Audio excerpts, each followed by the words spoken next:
Agak bengkak dia. Kita tanya harganya dulu.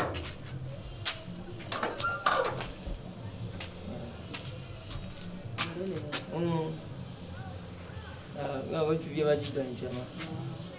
Oke, mana kamu baju?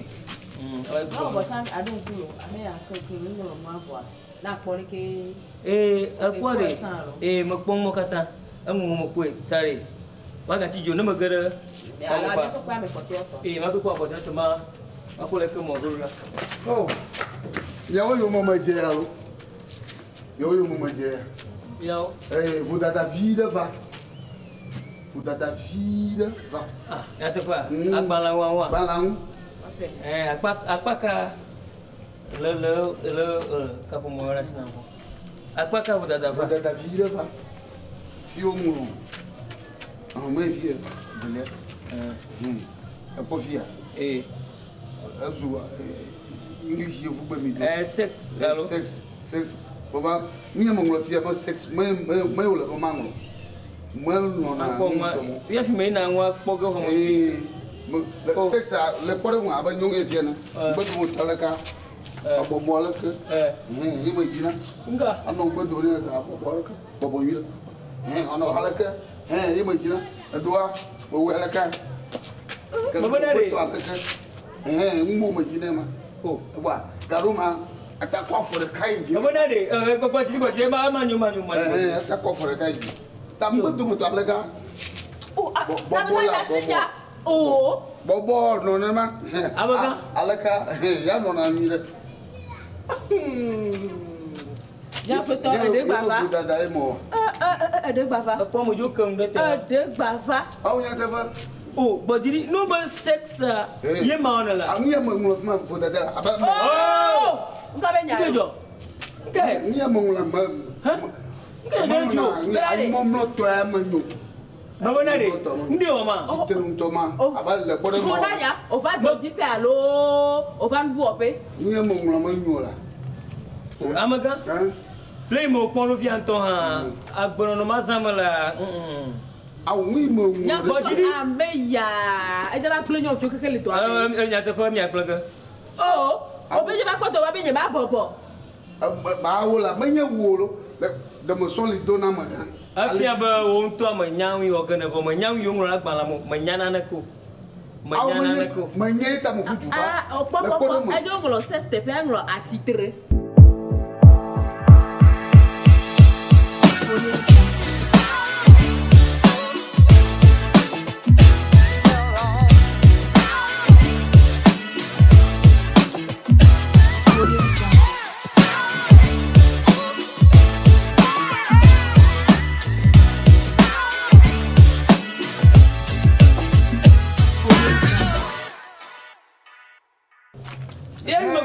Yang maju pong we. Enda mo ba ngamanyu. Anya kejo. Oh. Kejo jo. Oh, anya kejo. Oh, bodi bodi. Aba la pore mo awu ma. Titile toma. A jengo no no a. Adu na funa. Yo, ana tro dan gbedu mo. Da tro le kare. Yo, amanyu. Masanya amanyu. Banya kejo. Aw. Makboy doje siba. Masana na ka kom. Nyento a. Alo, pefu to ni vale. Ma plonya na se. Do ko fia. Ama le kawo yo ami mo pona o. Do ko aba wa unto ha ka flano. Le kata o ngodi ba sex. Na ma se ko agblado ko mo na we. Do ko bia pire ba ntu na nya lo nyong na nya. Na globa e ntue. Ni ko no no ko ma. Aba ko region na ni. Ba titre. Bon, on no pa mala fio. Oh, Lili. On a pas la fille aussi. Le voda daela. On a pas la fille là. Il n'avait pas les dynama. Wana yi. Abal le pore mo. Mari. Il doit faire rôle en government aboji. Il m'a ate o mo le français, ate quoi demain le français. O do no pas mal le fille.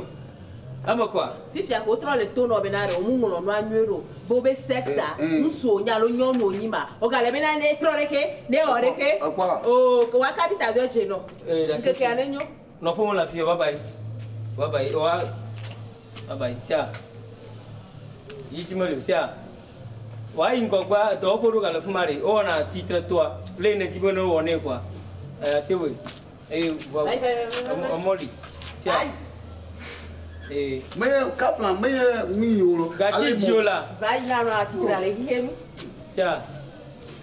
Two, one a day, Baba.